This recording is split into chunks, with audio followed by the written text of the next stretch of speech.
मोबाईलवर 2 क्लिक केलं की पर्सनल लोन मिळतंय आणि तुम्ही ते घेण्यासाठी घाई करताय, तर थांबा. हे मोठे नुकसान करण्याआधी या 3 गोष्टी नक्की ऐका. नमस्कार, मी अब्बास सय्यद आणि आपण पाहत आहोत टाइम्स नाऊ मराठी.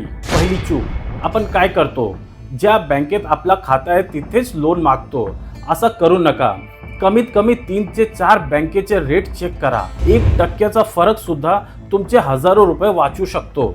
दुसरं, लोन पास झालं म्हणजे पूर्ण पैसे हातात येत नाही. प्रोसेसिंग फी आणि GST कापून पैसे येतात. 3 लाखाच्या लोनमध्ये 6 ते 7 हजार आधीच कापले जातात. त्यामुळे हातात नक्की किती पैसे येणार हे आधीच विचारा. तिसरी आणि महत्त्वाचं, बँकेनं कमी EMI दाखवलं की आपण खुश होतो, पण लक्षात ठेवा, EMI जेवढा छोटा, लोन तेवढा जास्त वर्ष चालणार आणि व्याज सुद्धा दुप्पट जाणार. त्यामुळे शक्य असेल तर कमीत कमी वर्षासाठी लोन घ्या. गरज नसेल तर प्री अप्रूव्ड ऑफरच्या नादात पडू नका.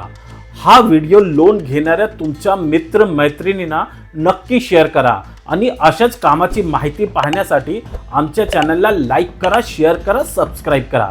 धन्यवाद.